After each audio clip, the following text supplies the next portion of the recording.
So, if you know me, you'd know that I'm kind of a goofball and I don't really give a lot of thought to some of the stuff I do when it comes to watching cartoons and stuff. I just kind of do what I do. So, I decided one day while browsing Prime Video that I was gonna watch a cartoon so I would not be sad at night trying to go to sleep. And I saw Xiaolin Chronicles, and I was like, oh, this is that one that everyone talks about, right? So I kind of messed up and watched Chronicles before Showdown, and I wanted to make a review of that so I could just give an outside perspective of what Chronicles looks like to someone who has literally never watched Showdown. I wrote a script, and then the moment I finished writing the script, I decided that I was allowed to watch Showdown, so I actually have perceived the Showdown at time of recording, but all of the stuff I'm about to say in this video is already like pre-written, so I'm just going back to the me from a couple weeks ago. I'm just going to do a quick rundown of the characters. I think reviewing them is crucial to the rest of my review, but I also don't need to dwell on them for that long. Omi was lovable in some episodes and a pain in others. I wanted to dropkick him every other time he voiced an opinion about women. Kimiko was a fun character. I like that she embodied fire as her element not only in being hot-headed, but also in being a very passionate person. I think that it made sense that she became the first dragon rider because of how well she encapsulated fire in her personality. Raimundo was a cool character. I liked how he surfed on the wind. That was really cool in concept. I really think he should have had a few more moments in the spotlight. Clay was my favorite character, and he definitely deserved more screen time also. He had a synergy with the other characters that just felt a little different from the way other characters vibed with each other. He had like this sweet protectiveness for the others. I really liked it. He also said a lot of funny stuff, and I liked that. Time to address the elephant in the room.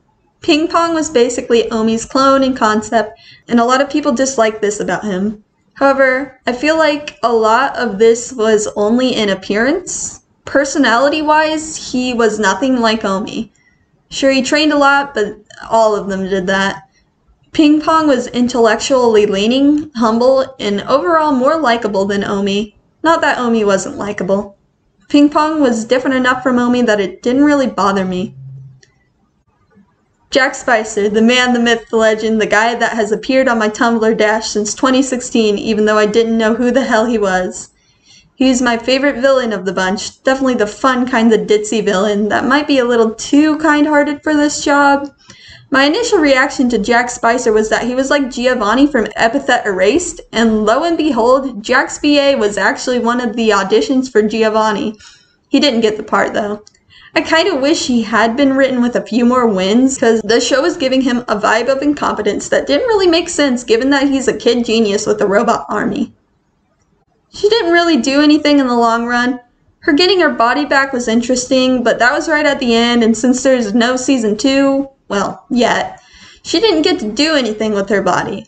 Booyah leaving behind Jack might have been a bad move by the writers because she and Jack had a great dynamic, but at least Tiny Sim came back as a result.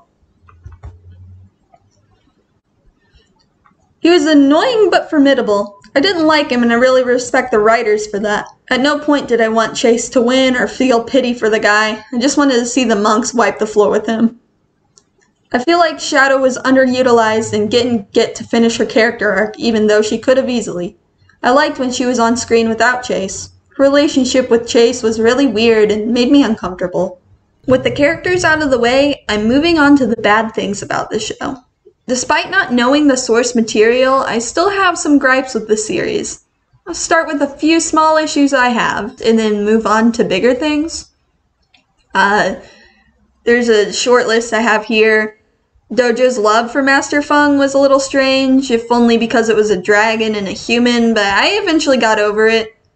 The side villains could have probably had more appearances, and the side heroes probably could have had more appearances too. Some episodes felt like they dragged on a bit, and the action scenes weren't really for me. but that's kind of a personal preference. I've just never been a fan of watching people fight. I feel like a lot of fights are really repetitive. It felt like there was a lot of filler, but I think every episode they actually made progress, so that's not like a great vibe for the show to convey if I feel like I'm watching filler when it's actually a plot episode. Moving on to some bigger issues, there's only 3 I have. The first was with character development. The characters felt really static to me, which was fine for characters like Raimundo and Clay, who were rounded to begin with. But characters like Omi and Jack and Shadow were clearly characters with flaws they needed to overcome, and while I love them for that potential, the show just falls short of giving them that time they deserve. It takes 26 episodes for Omi to learn how to stop being self-centered. Jack doesn't improve as a villain at all, or make any friends over the course of the series, unless you count Tiny Sim, which were 2 things the series seemed to be building up to. Shadow's character arc just drops off halfway through because the series ended before her arc did. Raimundo and Clay didn't get any arc, and though they didn't really need it, it would have been nice. I do appreciate that Ping Pong and Kimiko got some solid development, even if once again you have to wait until the very end to see Kimiko's development. Though it starts on episode 23 and goes on for 3 episodes, so it's not as disappointing and jarring as Omi's last-minute decision to be a decent person. The second issue I have concerns the episode Chase Lays an Egg, and not because of the usual complaints that the episode gets for having Chase out of character. I was willing to believe that he was acting on instinct, like they said so in the show. When the episode started, I was actually really happy with how it began, because it felt like Jack and Omi were finally getting character development with the frenemies thing. But it all came crashing down when Jack stole the dang egg, because it felt like the show just snatched that well-needed character development away from me. And even more annoying, the damn egg wasn't even important. Never came back in any episode. The last issue I had, and the biggest, is Chase and Shadow's relationship. Chase created her. That is her father. Why does she flirt with him? It's so weird. Like, it gets called out in universe and everything. I guess it's supposed to be like proof that they're evil or something, but I feel like they could have done that without incest. So, what did I like about this series? A lot of things. I like the story, as bizarre as that may seem after what I've said in the last section. For as formulaic as it got, it was genuinely interesting to see the places the monks went and the Shingang-Wu they collected along the way. I like the characters too. The side characters felt just as interesting as the main characters. Lei Mime and Tomoko were good side characters. And my favorite side character was Tiny Sim. I guess he just spoke to my inner artist. The character dynamics are a fantastic aspect of the show. I could do an entire video on it, but I don't have that kind of time, so here's a rundown of what stood out to me. I really liked watching the monks train Ping Pong and that caring dynamic they had for him, and the admiration he gave in return. Clay's dynamic with the team was also fun, with him looking out for the others. I also liked the dynamic he had with his little brother Patrick in the episode Super Cow Patty. Jack and Wuya had an enjoyable dynamic, and I was really hoping for her and Jack's relationship to be one of those reluctant teamwork turns into genuine friendship type things, so I was disappointed by her betrayal, but it was good while it lasted.